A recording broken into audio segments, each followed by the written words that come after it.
for being with us. Yeah. 24/7 and Monday, Sunday are just the same, so it doesn't matter. Okay, I'll take pleasure in introducing you to Mrs. Taruna Patel. She's the chairperson. Hi. Hi, how are you? I don't know where I am. Can you see me? I can see you. I don't know about you, but I can see you. Hi. Nice to see you. You look very tired. Actually, you're looking exhausted, actually. Yes, I am. Oh. I have not slept, and I always say my life is on steroids. So. Oh my God. No, I thank you. Thank you. In any case, I think this was, we've got a lot of people waiting for this today, and I'm sure they're very happy to see you here. Hi, thanks everyone. Yes, without wasting too much time, we'll make it very light, Meenakshi ji. We won't, it'll be fun. I think from your very tiresome routine, this will be a little offbeat. So we're looking forward. I think without wasting time, I will begin. Of course, very few times you come across personalities who have such vast accomplishments that, you know, to put an introduction together in an abridged form is extremely difficult. A lot of effort has been put in by me to keep it concise, just in the hope that we'll all learn new things about you today. Bold, beautiful, and forthright. These were the words that came to my mind the first time when I met you. Warm and personable too. I'm so honored and feel privileged to be in conversation with you today. You're most lovingly called the firebrand leader of BJP. On this platform today, we are looking forward to the most amazing interaction. On behalf of our chairperson, Mrs. Taruna Patel, our dynamic leader, and the committee members, we welcome you, ma'am. Thank you for being with us. A mother, a wife, a highly successful Supreme Court lawyer, an MP from New Delhi constituency, and the BJP national spokesperson. She won the high-profile elections in 2014 and was re-elected in 2019. She's also been actively associated with social and cultural activities for securing justice for women and children. We've often seen her participating in the national debates on matters of national importance in the Lok Sabha, and she's also been awarded the Best Debut Women Parliamentarian Award by Lokmat in 2017. Her articles in journals, periodicals, newspapers on socio-political issues are a delight to read. I particularly enjoy your Forthright column, which is a fortnightly column in the Week magazine. And of course, her debut novel, which was last year, The New Delhi Conspiracy, is a political crime thriller, which is another side to her.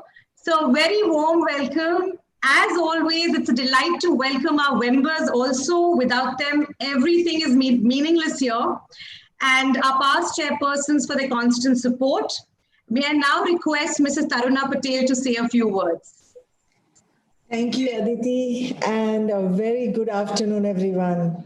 So one of the main founding principles of FLO, the women wing of FICCI, is about empowerment of women at all levels. Being the procreator, it is the woman who shapes the destiny of tomorrow and is known as the mother of civilization. Women have the power to change the world. Evidence shows that putting economic resources in women's hands is the best way to accelerate development and sustainability. It is the vision of Team FLO Ahmedabad chapter to see the unseen and conquer in our journey of empowering women from all stratas of life. Today, we are privileged to have with us a trailblazer who lives up to this principle and whose accomplishments are inspiring and makes every woman very proud.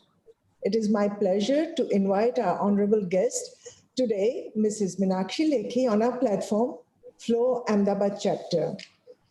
Aditi has enumerated Meenakshi's accomplishments as a distinguished Supreme Court of India lawyer, her praiseworthy role as parliamentarian, her numerous social and cultural endeavors, her being an eminent writer and columnist, apart from being a homemaker and an inspiration to all women.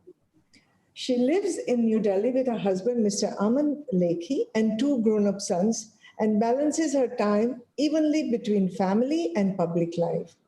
Mr. Aman Lekhi, a senior advocate of the Supreme Court of India and is the additional Solicitor General of India in the Apex Court. When she was asked on life balance in an interview, she says life is never balanced. There will always be an imbalance between your work life and personal life. What really matters in such situations is how people who matter to you cope up with this imbalance. My family and husband have always played a big role in my life, is what she says. Without any further ado, I invite Ms. Meenakshi Lekhi to the floor and share with us her valuable insights on law and politics in India. Over to you, Aditi and Ms. Meenakshi. So I wanted to start, and I think we're going to open it up. And I wanted to ask you, Meenakshi ji, if you would like to share with us, what was your childhood like, and who inspired you, and who were the influencers in your life? I'm sure everybody wants to know that. So my childhood, I was a very tomboyish kind of girl. I mean, who probably didn't understand what it means to be a girl in most of the things. And in fact, today we inaugurated or went for supervision of a hospital which country has started in Delhi, Kent. And so I was passing through Kent, and one of the people who is an army personnel is a lady officer who lives there in the Delhi cantonment area, and I had represented them in the court for the permanent commission. She happened to be there, and she said, "Ma'am, would you just mind coming to my house for a couple of minutes?" So I just went to sort of. It doesn't look proper that, like just to have a glass of water, a cup of tea. Somebody's calling you. I think you should take it as a privilege and honor to do that. So I went to her residence, and in the back there were 3 or 4 big mango trees, and there was a jamun tree also. And all of a sudden I broke into this. I say, Delhi's changed so much from my childhood days to today. None of the houses have these kind of trees, but when I was growing up child, every house used to have a mango tree or amrud tree and all. And we would climb the walls, the back lanes, through the sewer pipe, which used to be there in the old houses, pick that up and just climb the wall, break the glasses on the old structures, and make that route to get onto the trees to pluck mangoes and amrud, and then fill your bags with it, sit in the park, distribute it to all the maids who are passing by and all that.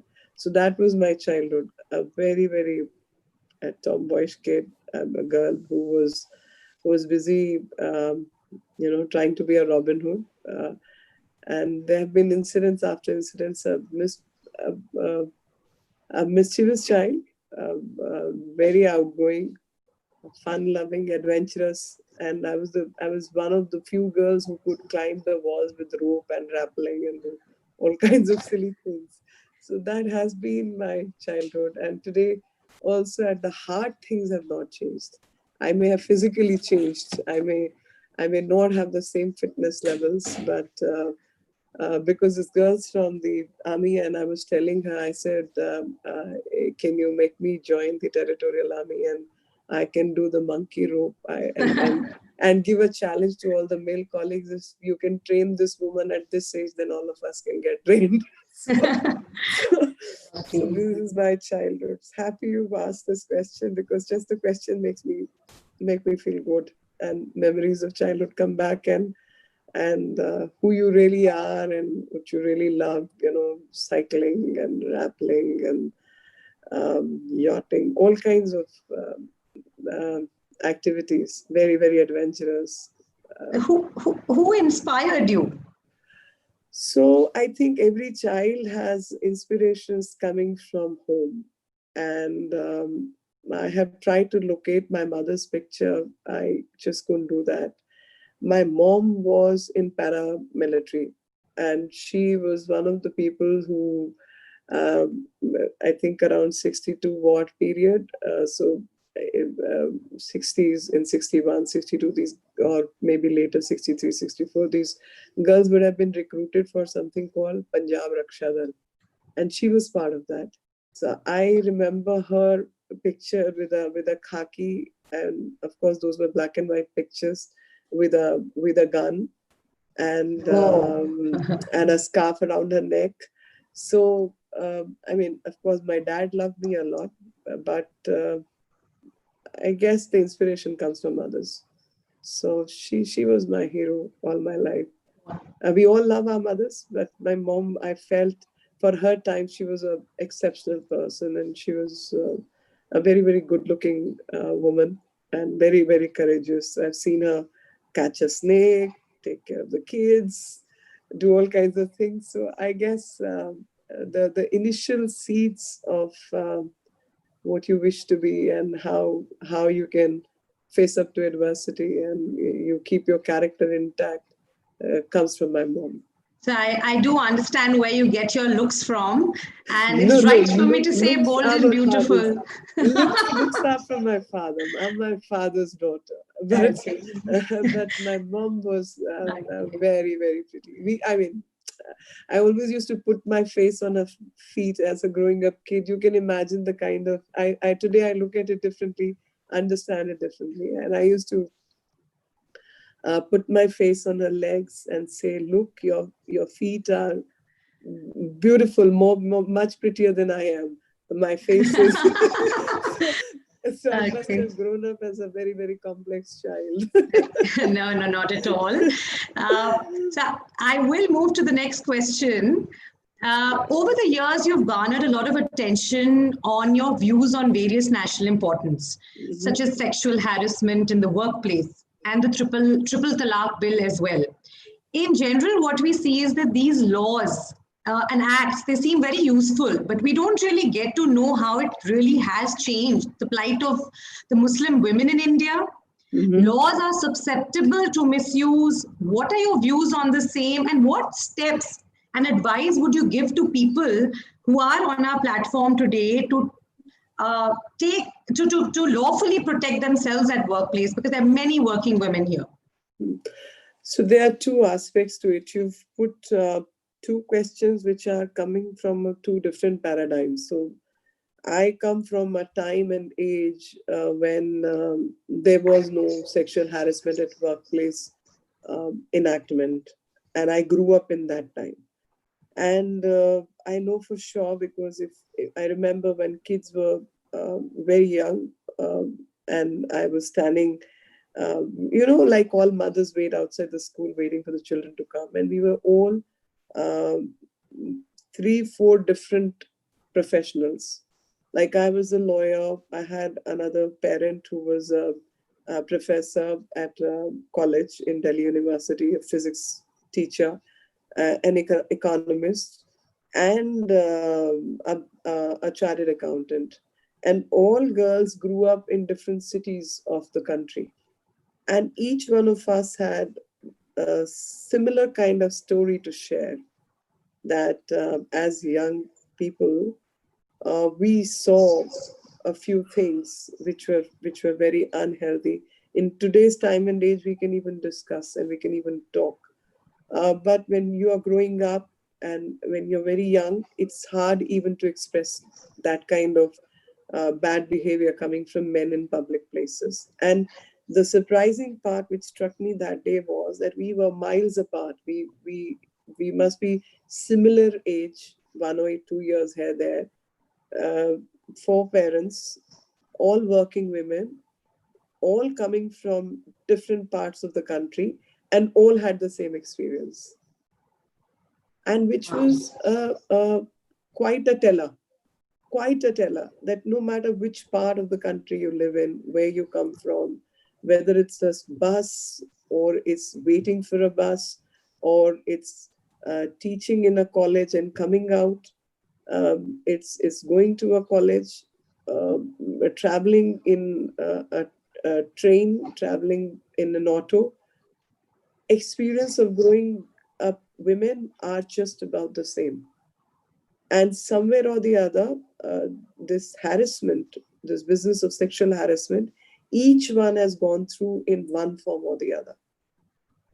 May not find expression, may not even understand that this is what is labeled or called as sexual harassment, because it takes time. And by God's grace, I became a lawyer. I got to study things.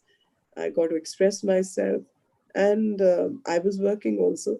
So I realized that young women are very, very vulnerable, and it is those times which made me think of something like sexual harassment at workplace. And opportunity did come, because I got active on a couple of other things simultaneously, while my main profession was something, but on women issues on the sides I got active. And then NCW had set up a team of gender empowerment. I was part of that, and I said, domestic violence and um, um, these subjects we are constantly talking about, and there is IPC amendment to an extent, but we need to work on something like sexual harassment at workplace, because women who just go out to work, they do not get the same conducive atmosphere which men get. Say we all have daughters at home. We all have young women who are working with us. At least as a female officer, we can ensure their safety and security. And even in offices like my office and people who work with me, I think it's my responsibility to, or make them feel comfortable when these girls come out to work, and especially the kind of work we do.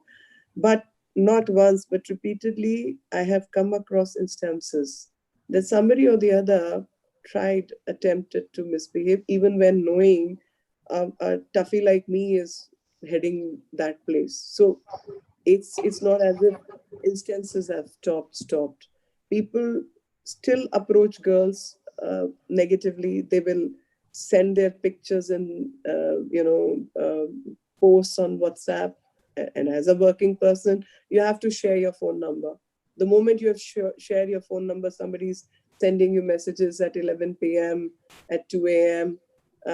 Is attempting to, you're walking back home. They'll say, "Come, I'll drop you home," etc., etc. This kind of stalking and things happen with every person. And in spite of the law, one does come across lesser awareness, and awareness has to come across from men. And I remember I have two sons at home, and uh, thankfully they're both very sensitive kids, and they are both in terms of gender very sensitized. So I was having a heart-to-heart conversation, and I did tell them, listen, Mom, even when, like somebody saying, like, if you're in New York, and even when you're, say, trying to take a thing back to workplace or home, you're scared. I think you're scared of mugging and things, but there are girls who will be scared for the physical being, which generally men are not. Whichever city you may be in, if you're in a lift, say a girl is in a lift with a man, she's more vulnerable in terms of a bad touch or something, as compared to a guy with a girl. He's free, because he knows there's nothing, nobody's going to touch him, nobody's going to physically harm. So I think sexual harassment at workplace, we don't realize, but in every walk of life, when women attempt to step outside the house, a kind of harassment in direct terms or indirect terms, girls do go through. And since we are all women and we are all in position of power, that we execute, kind of exert importance and power in our social circuit, we need to be sensitive ourselves and build an atmosphere of no harassment policy. So sexual harassment came from there, and I remember an opportunity came. I wasn't MP at that point in time. So I worked with NCW in having a draft prepared. Yes. So while I prepared the draft, it didn't go through. And I remember it was one of our, now she's a minister, Maya ji. She was an MP from Rajya Sabha. She was heading Women and Child Committee of the Parliament. And she called me. She was not a lawyer, but she was heading that committee. She called me and she said, "Can you help me with it?" And I remember helping her with it. And that went through. So couple of things which I feel life did give me an opportunity to work with things. And the biggest thing, which of course the credit doesn't directly go across, but as a young lawyer, I did a couple of matters. Can I just switch on the AC? Yes, please, Feeling please, a bit warm. please.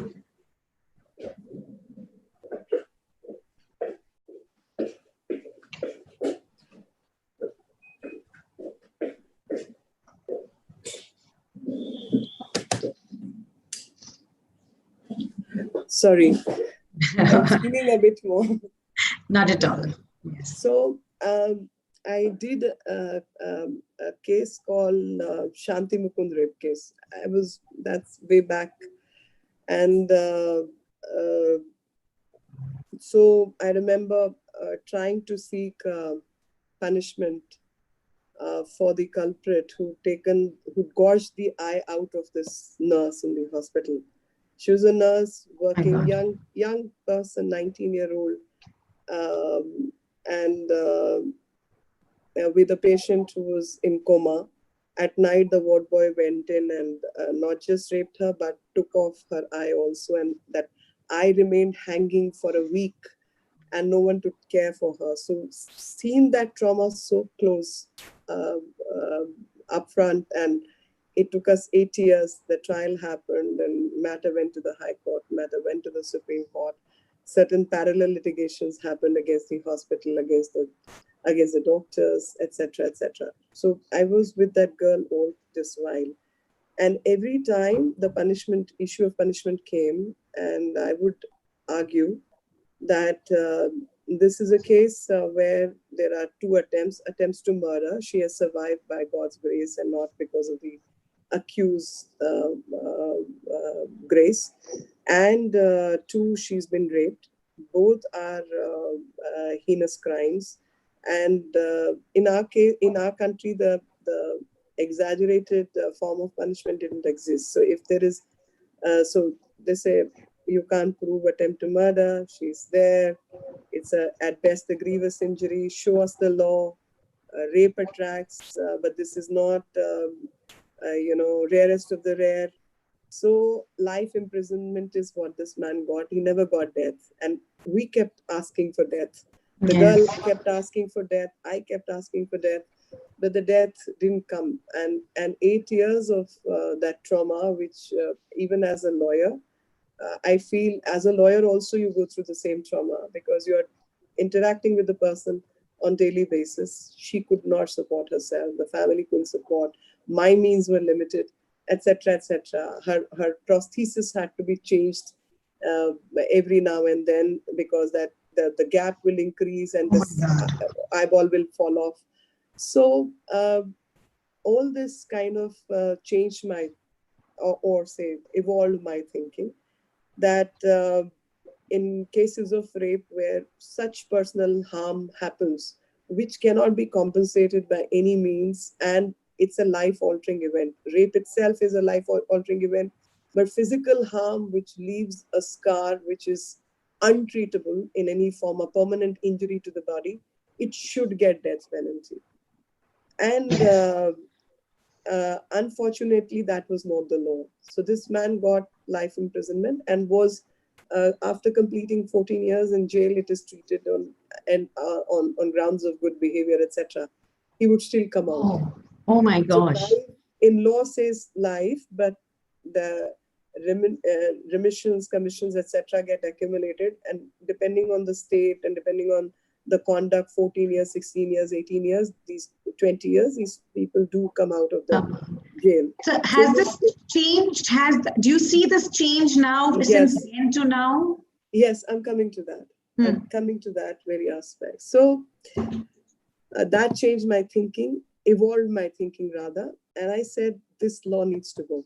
We need to have death penalty for exaggerated instances of rape, accompanied with life-changing events. And so when Nirbhaya happened, I mean, it was a terrible case. Then the whole society was up in arms against the then government, and we were all in the opposition. Verma Committee happened, and Verma Committee was against death penalty, by the way. A lot of people give credit to Verma Committee, but Verma Committee deserves no credit, because Verma Committee, people only read, people don't go beyond that. But since I've lived those times, been part of it, it impacts. I had become active in the party, and I was in BJP, I was in Mahila Morcha. Sushma ji and Arun ji both were the leader of opposition of respective houses. One was in Rajya Sabha, other was in Lok Sabha. They both assigned me the task of drafting a recommendation on behalf of the BJP. And that's where I introduced this. Oh, lovely.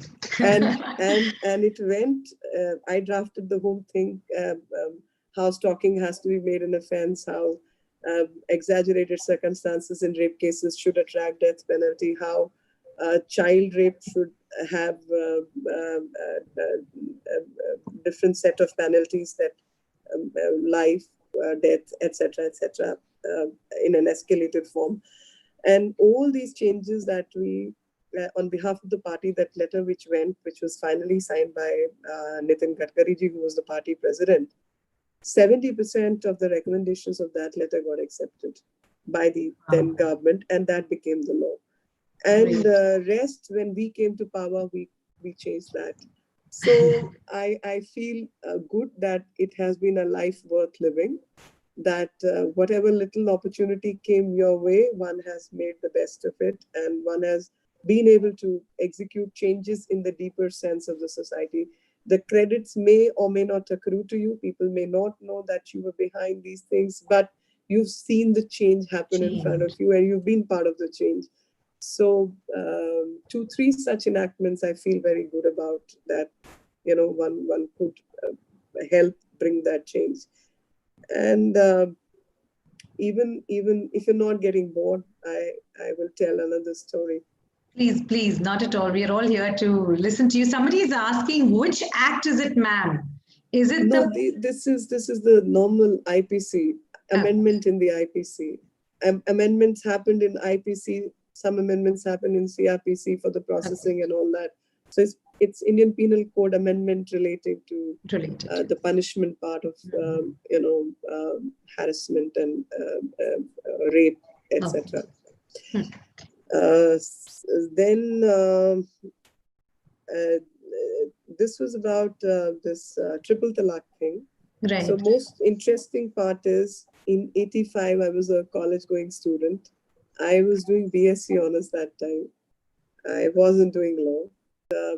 Post 84, 85, I don't know how much I would have read on Uniform Civil Code, rights of Muslim women, Muslim law,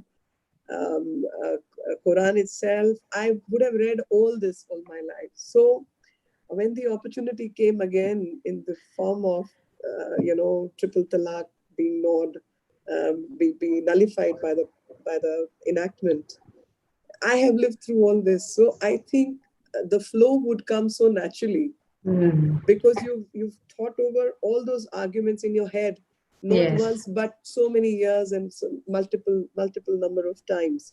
So when the opportunity came my way, when triple talaq was brought into the first time, and I was given the opportunity to argue that in the parliament. Yes. When it was changed, then again it was brought in the second time.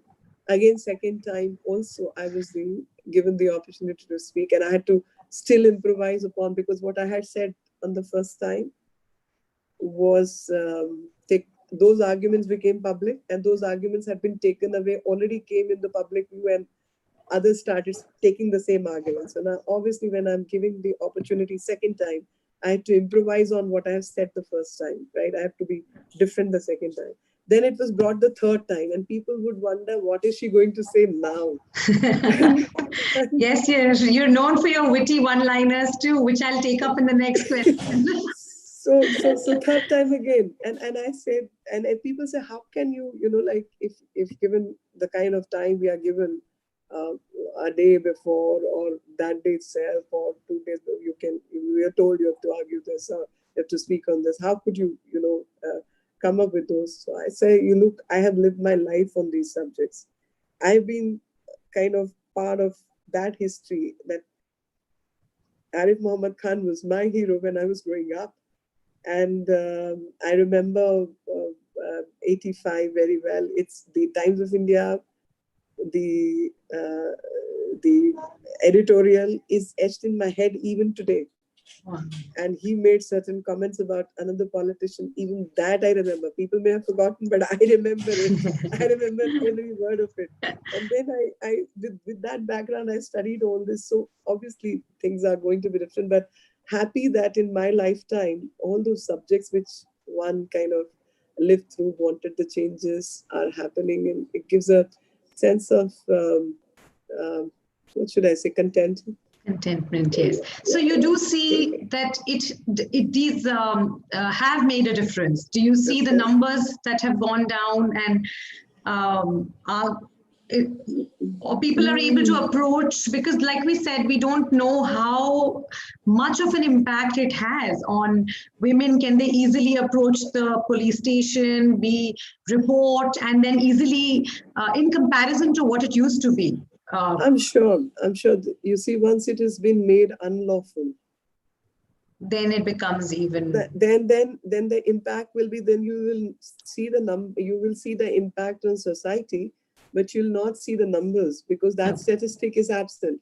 Absolutely right. So I think I am sure it's a huge achievement. It was a huge thing that in terms of women's rights has happened, and of course. There's a lot this government's done. 370, 35A. I mean, 35A was again and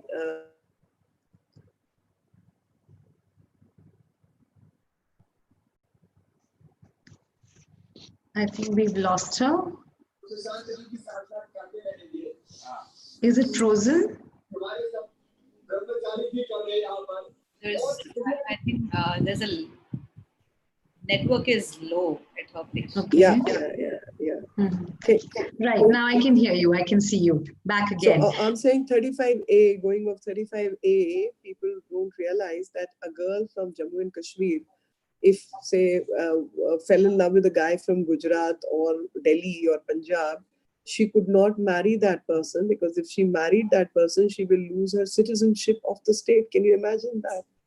And today there was a news in the paper that some 1 lakh odd family members of Nepalese Gorkhas, who in 1876 or so, I mean in the 19th century actually, were brought in by Dogra king as part of his army, did not have citizenship right in Jammu and Kashmir. I mean, more than 100 years, 200 years they lived there, and they were not citizens.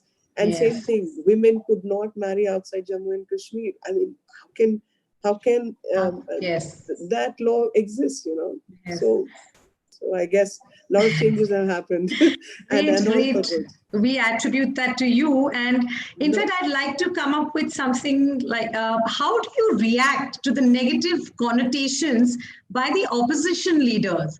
Very recently, Trinamool Congress, National Congress MP called you a devil's advocate for defending Anurag Thakur and Kapil Mishra over the Delhi violence. At times, there are also personal accusations, and not only on you and your family. Most of us are very reactive to criticism. How do you think one should deal with it? The devil's advocate, I look at it as a lawyer. I think all lawyers are devil's advocates. And you learn to take things in stride. But I don't recall what I must have said as a retort. But I'm sure I would have retorted to it. And The fact is that I took off on a different issue where I remember this particular incident where I talked about that this particular word secularism was added to our preamble on a day and time when 102 MPs from the opposition were in jail. So that is the sanctity of that amendment. So what kind of secularism you're talking about? And about Kapil Mishra, I genuinely feel that these guys were not responsible. Writings done by somebody else and they were simply being dragged. And even today, people with agenda are trying to drag these people. So as a person, as a party spokesperson, it's my duty to address all the non-issues Yes. which are coming my way in terms of handling a particular issue. So issue was Delhi riots, in which we saw how conspiracy was hatched and how violence was brought in by the same kind of forces. And they were trying to make a case out of, who may be wrong in terms of language or anything, but not the ones who caused the riots. So it's not at the But we've always seen you very calm, composed, and yet very powerful in the way you deal with the situation. So in fact, I would like you to share it, with people. How do you deal with it, and how should one deal with criticisms that come your way while at work, at home? That's important for you to share with all of our members here, for them to get inspired by you. So I think handling criticism is that one way to look at things is these things really don't matter, and these things and these kind of people are not going to define who I am. So I am who and what I define about myself, what I stand for, the kind of work I do, that's what defines me. These kind of people who are probably, I would say, below par or jealous or simply hateful do not define who I am. So the strength of character by which I can make a difference and stand on my own principles, carry my life forward is what defines who I am, and that kind of high moral ground can only take you forward. Great. I think that's a great piece of advice. Moving to another question, which is, of course, must have been asked by many times, several times. Being a woman politician and lawyer in a profession dominated by men, how tough is it? And is gender parity still prevalent in the profession of law and politics? In position, in remuneration? Is it prevalent even in these fields?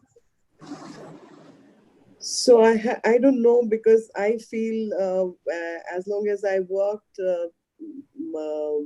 as a lawyer, I was at par with my male colleagues, and there was no difference. And people would not come to me because I'm a woman. People need people who can get them orders, and whether you're a man or a woman is really immaterial. But when we see the statistics do bring in a distinction, and that's where gender comes in. That women in profession are less than men. Women are less in number in terms of judges and other things. First time our government brought in, there was a time there were 3 women judges in the Supreme Court, which never happened in the history of the country. Chief justices of the high courts, etc. The number had gone up and all that. But the real ground reality is also the fact that when I joined the profession, things have changed now from there. So we still have to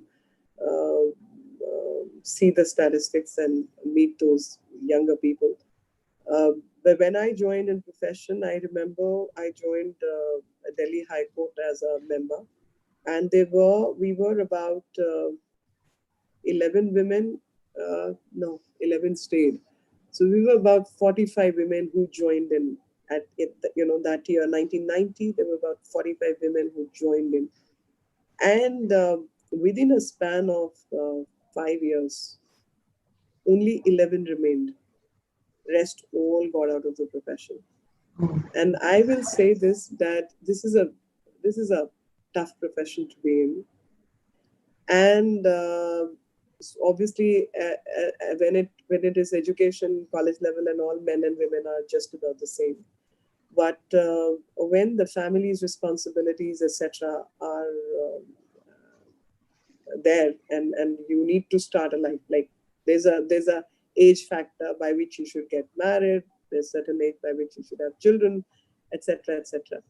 And those pressures come on the women. They obviously slide out of the active profession. So that is also a reality. Now, if there's going to be less number of women in the profession who stay on till the end, and then still less number who manage to reach the top positions. And I feel when we discuss equality, we have to keep all this in mind. It's not as a favor things should come to you, but it's as a qualification things should reach you. And again, who you are, your work should define you.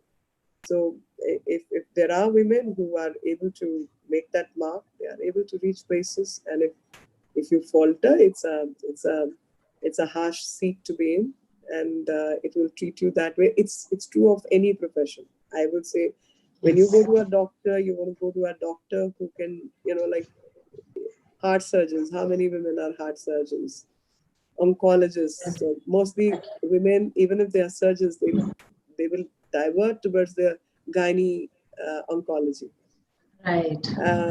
So there are impacts and things which we have to look at in a wider perspective, and no one factor will define who we really are and what we manage to achieve and do. But as long as we are satisfied and happy, I think that's what life is all about: staying happy and managing to do some good in the time God has given us on this planet.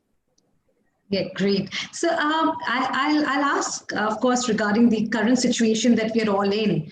The world is facing a crisis today. Do you feel the Indian economy is moving from regression to depression? No, I wouldn't agree with any of these predictions. And why I would say is also a reason that we set up within these three months period. It's not just India, but all over the world.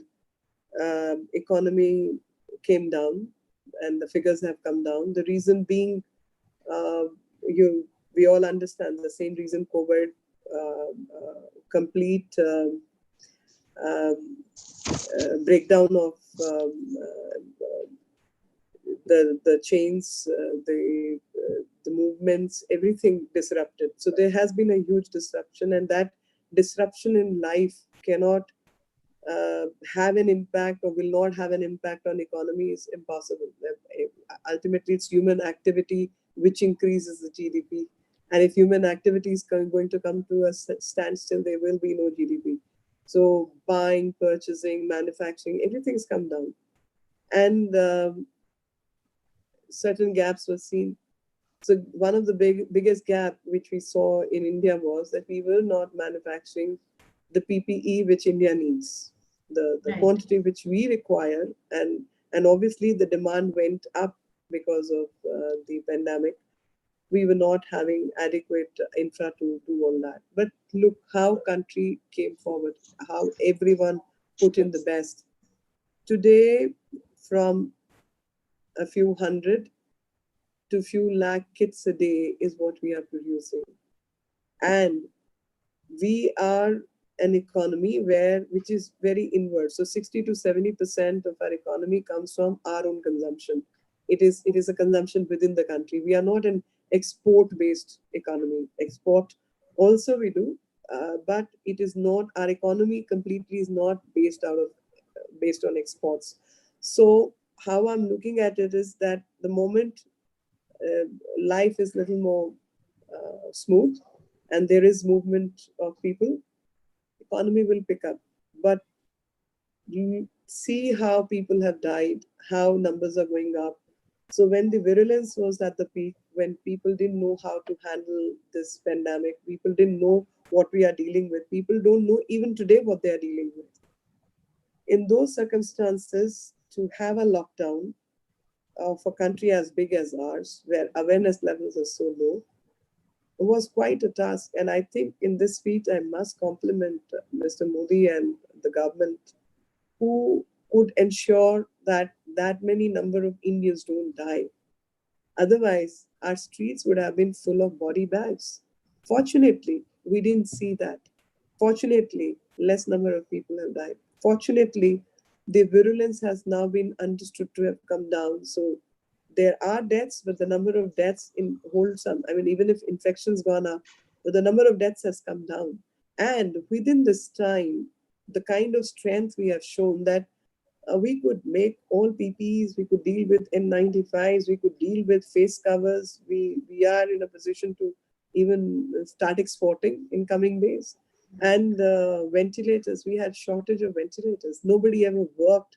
And through PM Cares, we have doubled up the ventilators in this whole country. Can you imagine 3 months' time to build the infrastructure of health? Nobody could have even thought of, but we've done it.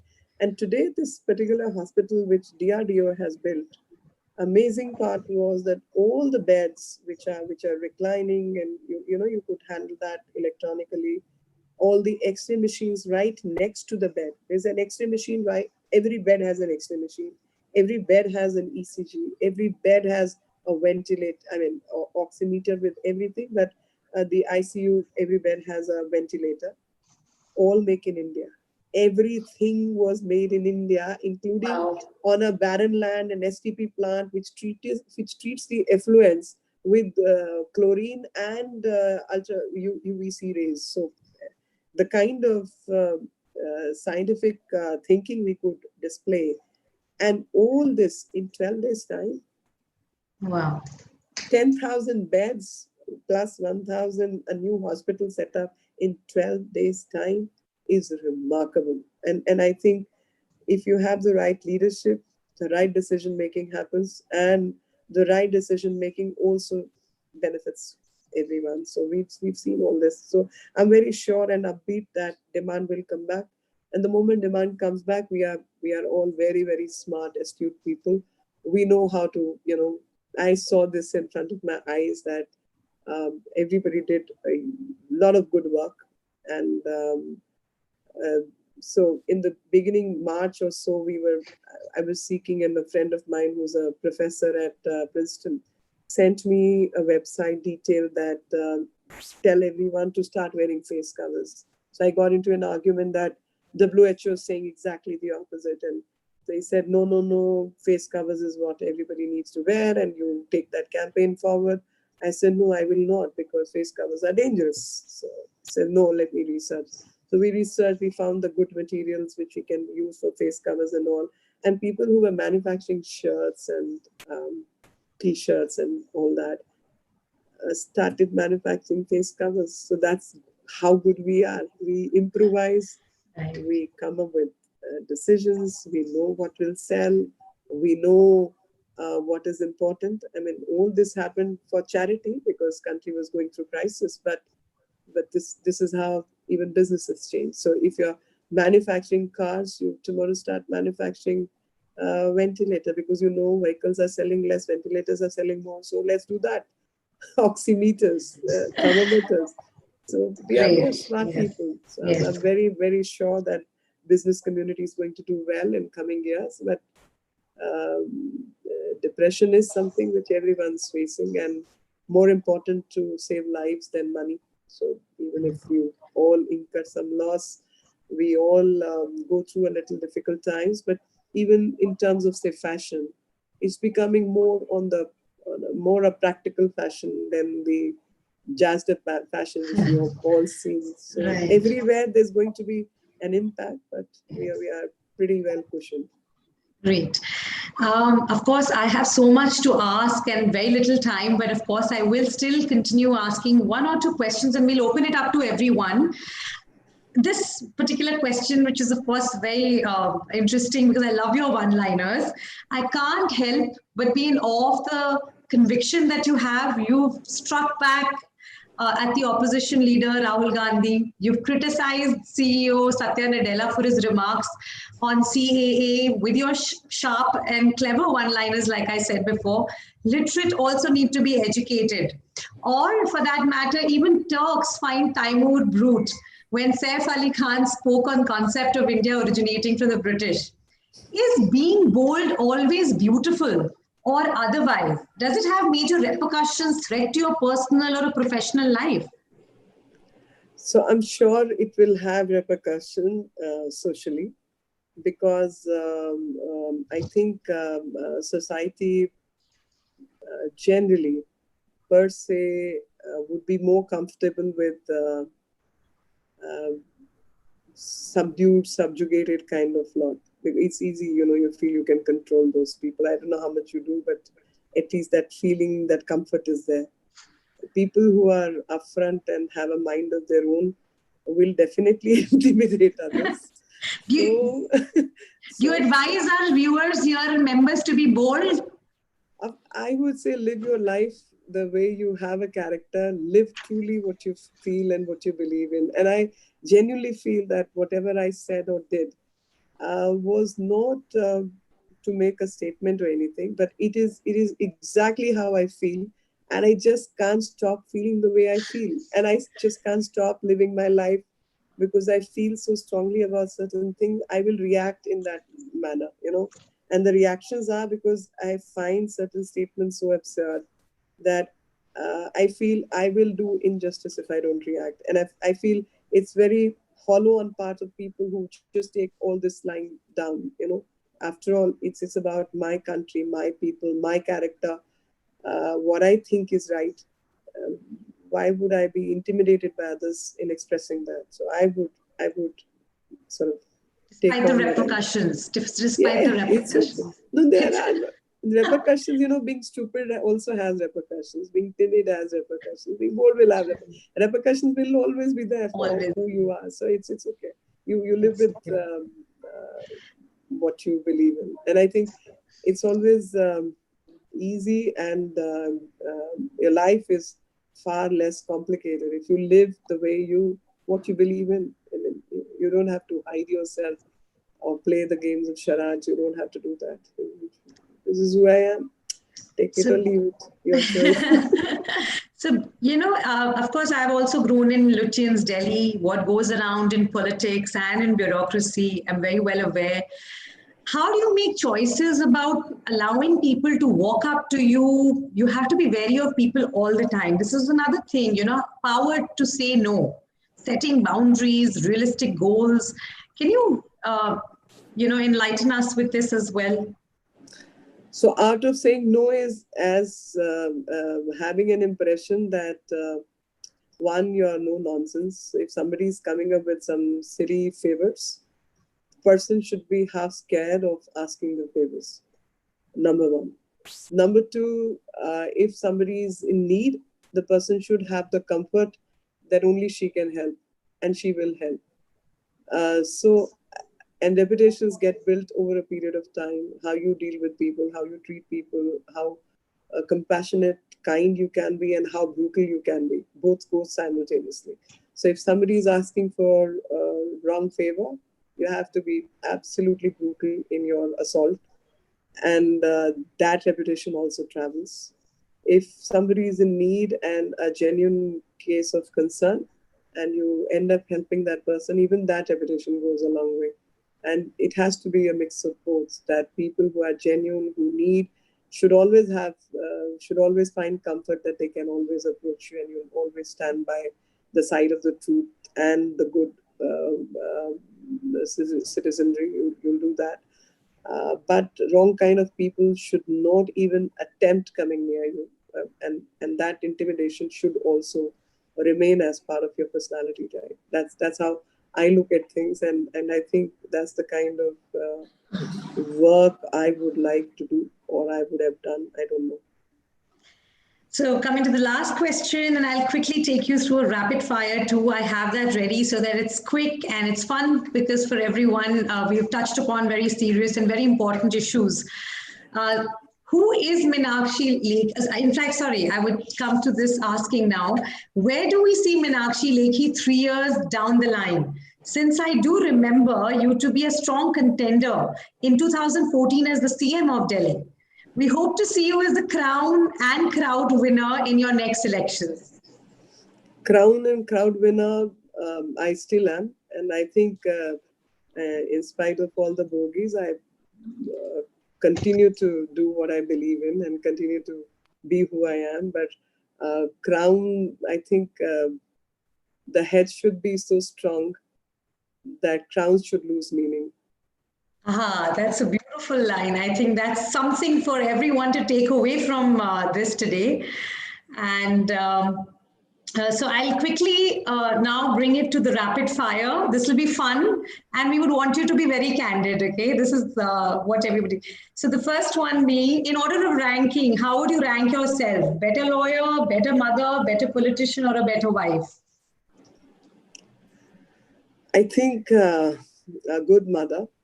And I always say that that is one department I can truly take pride in. And I feel bringing up two very, very kind, compassionate, and intelligent children is a job by itself. And I think that's one department I never had to look back. And again, I don't take complete credit. I don't think I was the one who did that. And maybe I was just lucky that kids turned out that way. Wow. Given an opportunity, which international politician would you like to dine with and why?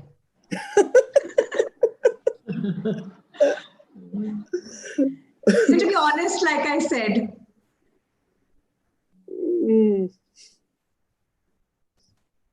There are too many options, actually. So it doesn't matter, give anyone.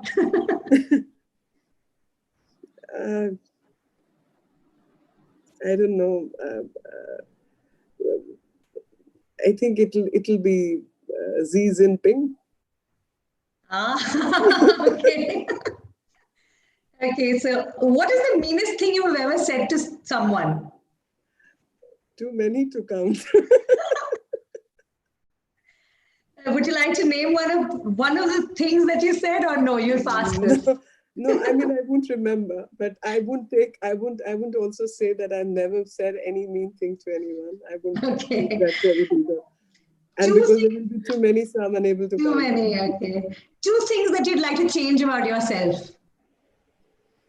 Don't know, but I think I would probably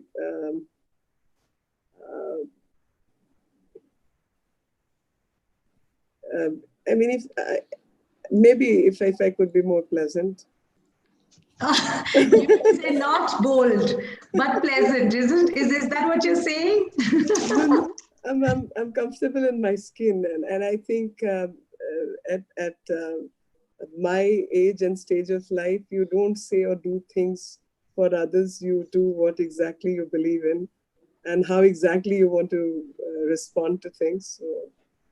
So I feel, but maybe if tweaking helps, so be it, but difficult to do. One greatest failure and one greatest achievement. Achievement, I told you, it's not single-handed. So that's my achievement.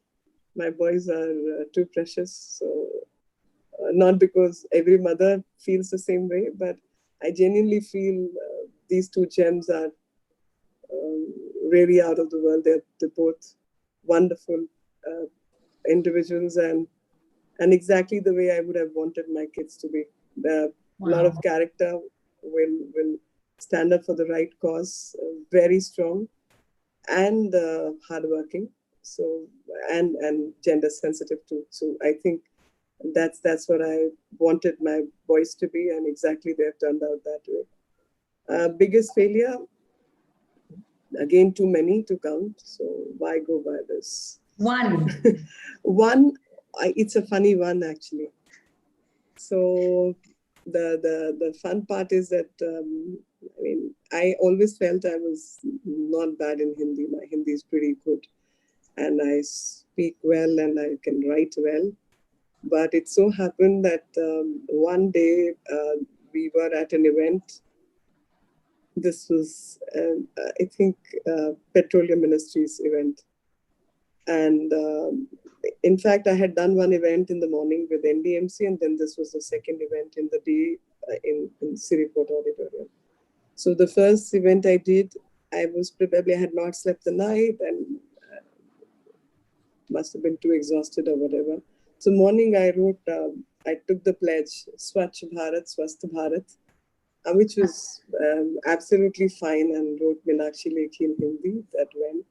By the second event of the day in the afternoon, I again wrote Swachh Bharat, Swasth Bharat. So while I was writing, I don't know what happened in my head. I said, yaar, do baar आधा सा कैसे आ सकता है? So Swachh, cha. So ये तो पूरा ही होगा. Acha.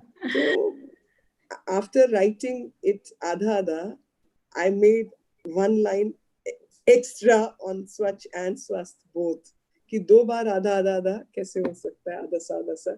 So I made it like Swachh and Swasth. And now that was the best part is that became a headline that she doesn't know how to write in Hindi.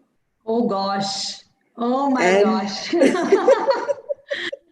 And this was a national headline. So initially, it was pretty embarrassing. I tried to, explain that it's not as if I don't know how to write, but okay, I made a mistake. Yeah, so not everybody is perfect. So I also have bad spelling in Hindi. Some may have bad spelling in English, and especially with the keyboard and everything, we've stopped writing. And Hindi, I don't write. I've studied Hindi only till class A, but you can't explain.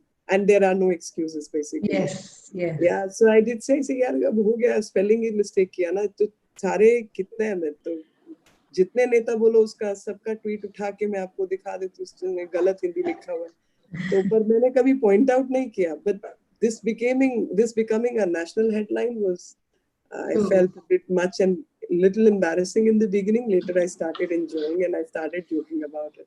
I say, यार इतनी लंबी public life के अंदर यही कमी मेरे में निकाल सके तो सोचो मैं कितनी अच्छी हूँ. You couldn't find other serious kind of misdemeanors on my part. Oh, and great. I would then name the misdemeanors, like a property deal, money, characterless, a boyfriend, or other ills. So I don't have any of them. So this is the biggest ill that I can't write. Beautiful Hindi, so be it. Great. I think, honestly, I could go on. I had so many more, but I know it's paucity of time. Because of that, we will not be able to, of course, take up more questions. But I will quickly, for 5 minutes, open it up to everyone to ask questions because there are people eagerly waiting to ask. Taruna ji, may I take the questions from here, or can I ask people to unmute themselves and ask her directly? You can ask them to unmute, but I have a question to start with if you don't mind. Yes, please. All right, yeah. Please. So, I have two questions. So one is relevant to your being a fighter and a lawyer, especially for the women. And this is about a recent data that shows the domestic violence, the complaints that are at a 10-year high during the COVID-19 lockdown. So how can we as women come together and create a voice that can be heard loud enough to bring in stringent laws? Our laws right now are very weak when these things are within a family, or even like what you mentioned in your rape cases, you really have to fight for your rights. So how can we together as women, bring in a voice and that will eventually come into stringent laws for domestic violence, which has severe punishable, considered severe punishable offense? So my answer to that would be that domestic violence is a worldwide issue. India is no different from it. And when dealing with emotions and dealing with people, I think it's the mental health which we need to address. And there's, social health as well, I would say, because law is pretty strong. There is no dearth of law. There is no less stringency in law. The problem is when you're dealing with individuals and you're dealing with society, you have to change that thinking pattern, and that's where we miss out on, because the social dynamics is such that if a woman is complaining of domestic violence, uh, husband would immediately say, okay, let's separate, let's walk away, let's take a divorce. Now, maybe in the situations, that is not the answer. That's not what really woman wants. And that could be one reason of further exploitation, because men would try to exploit that situation, that attachment to children, attachment to family, or no place to go, all these things. And each one is in a difficult bind, and that is why women suffer. So the So the basically, ways we get, what it means that women need to be more financially empowered for no, them I to mean take. there are I would say women who are financially empowered, who are socially important, also will also undergo domestic This. violence. So domestic violence does not have anything to do with status. Domestic violence has something to do with the emotional well-being of the men and women also on the other side, and acceptance or rejection on the other parts. Wherever there's a greater compatibility, there would be less violence. But uh, we are dealing with two different individuals who happen to be living in a social relationship, but how one is trying to assert oneself is where the social training part comes. And I normally would say that demasculization of men and masculinization of feminization of men and masculinization of women is what can bring in the balance. So the characters and the things we associate with women, maybe men need to be that more, a bit more compassionate, a bit more thinking, a bit more worried about family, and women need to be maybe a little more aggressive, little more assertive, which we normally associate with men. So that kind, because these are the gaps which lead to domestic violence. So if this So the comes up, laws. that comes down, probably. So the laws, the stringent laws that are there, really Laws are doesn't. there. Laws are there. Laws is not a problem. I think frozen again.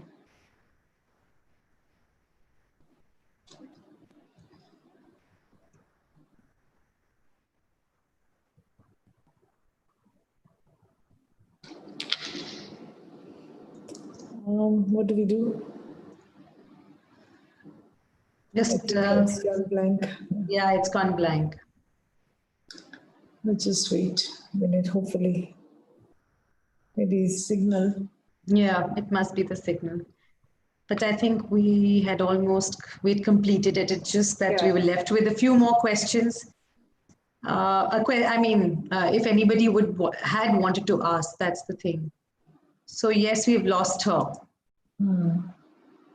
Yeah, she's completely off the screen now. Okay. So I'm why so don't we sorry do about one that. thing? I think Taruna ji, if she comes back, great. If she doesn't, can we request you to make the announcement? We can at least finish that part. Okay, so this is, just go back.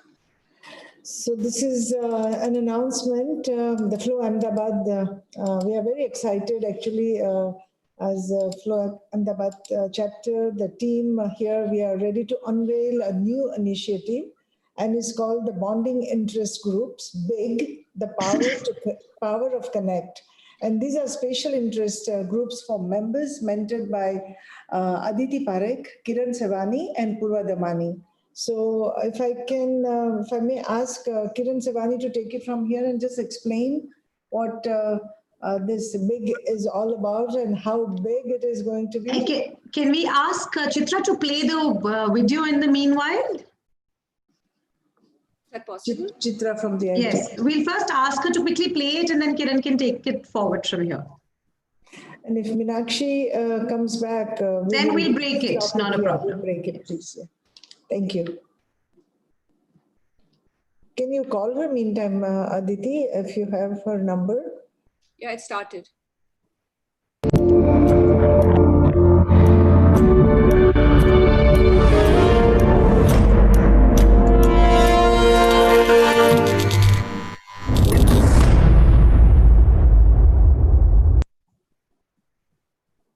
So yeah, thank you, Mrs. Taruna Patel. So good evening, everyone. As you've already seen, this is called BAKE. It's a new initiative that is going to be moderated by Aditi Parekh, Purva Damani, and myself. So we're basically dividing everyone into 4 groups. You all can choose which group you want to be in. There are different interest group. Each group has a different topic, and everyone who's interested in whichever topic can be a part of that group. We will be giving more details in the main group, and we'll also share a WhatsApp link in the main group as well. And we're going to take it from there, and probably by next week, we're going to be ready with it. And if there are any other questions, we'll be happy to answer it online. Thank you. So I think I would clap on behalf of the entire team here. Initiative, and this is the think tank committee that has come up with this. Yes. And thank you for being their mentor, Aditi. And of course, Kiran and Purva. Purva is not here, but thank you, Kiran. I think it's the push, everybody's push on one another that works as a team. And thank you so much. Thank you. And I think we have really lost Ms. Meenakshi Lekhi. So we can do a vote of thanks first. Yes. I think I should do it now that Meenakshi ji is not here. I want to thank her for accepting our invitation and being here. So actually, it's not easy for a woman to be in the judicial system, actually. And it's further difficult for a woman to be in politics. Handling both and the family together is a great credit to her. And one liner which she had given, like, live the life the way you believe in, is what the best liner of this session, I would say. That way. So she has been an audacious speaker when it comes to convincing the opposition during the debates and all. So on behalf of FLO Ahmedabad chapter, I would like to thank her, but she's not here, but then still our deepest gratitude to her for accepting our invitation. And I also thank Ms. Aditi Parekh for moderating the session so wonderfully. Aditi, your questions were really fantastic and did a good job, actually. Thank you so much for moderating it so well. I would like to thank our sponsors, Madhuban Resort and Spa, Phoenix Creation Simplified, Satyanarayan J. Jadia and Sons, and Sanket India Anand. Our IT partner, EITL, and I would like to thank our design and printing partners, Akaish Printing and Stationery, and also our PR team, the TBM Communications, of course, and all our FLO family who witnessed this classy interaction deserve my most sincere thanks for being with us today. Until next time, stay safe, stay healthy, and enjoy your Sunday evening. Thank you. Thank you so much. Thank you so much. Before we part, I will do the fish bowl. And let's see who's the winner today. So it should technically be for people who have stayed behind, the 33 people. Yeah, whoever is there, you have to please raise your hand. Yes. So Dr. Parul, is she there? Dr. Parul? No? She's not there. She's not there. Then I think you should pull out another one. Okay, let me just... That's being fair.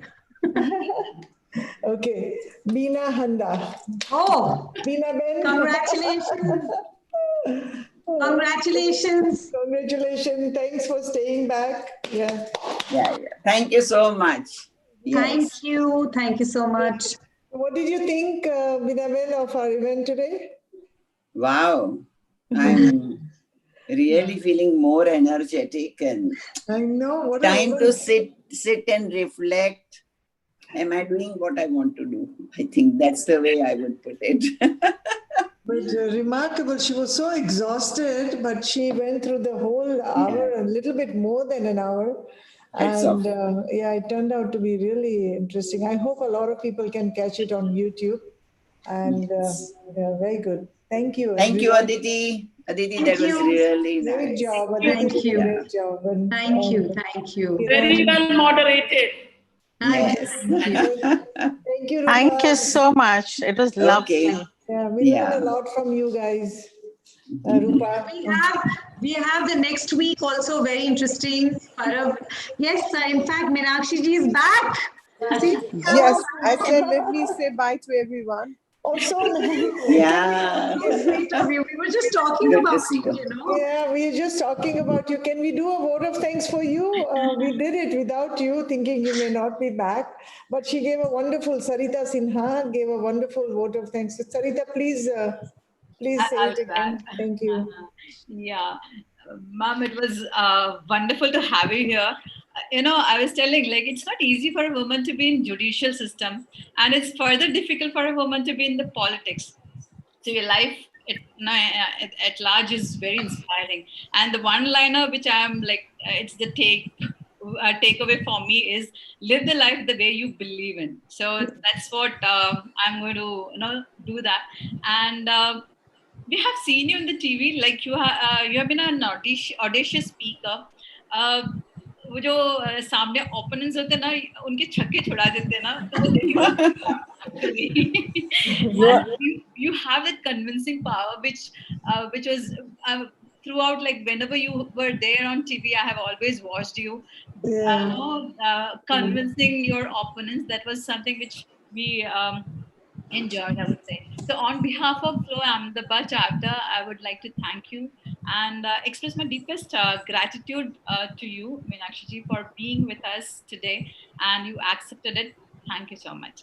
Thank you I very had much. a couple of questions, but then बहुत अंदर से था because I'm a certified posh trainer, so I'm finding it so difficult when I have to convince people to have the policy in their companies and other in the corporates, but they find it like अगर हमने awareness बढ़ा दिया ना तो हमें trouble होगा. So we don't want people to be aware of these policies, these laws.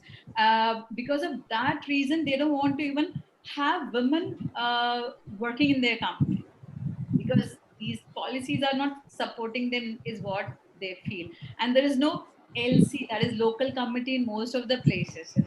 Again, that is a problem which many are facing. I mean, if a maid has to go and complain, if she knows that she can go to an LC and complain, it would be so easy for her. But we don't have LCs in most of the places, so it's so difficult.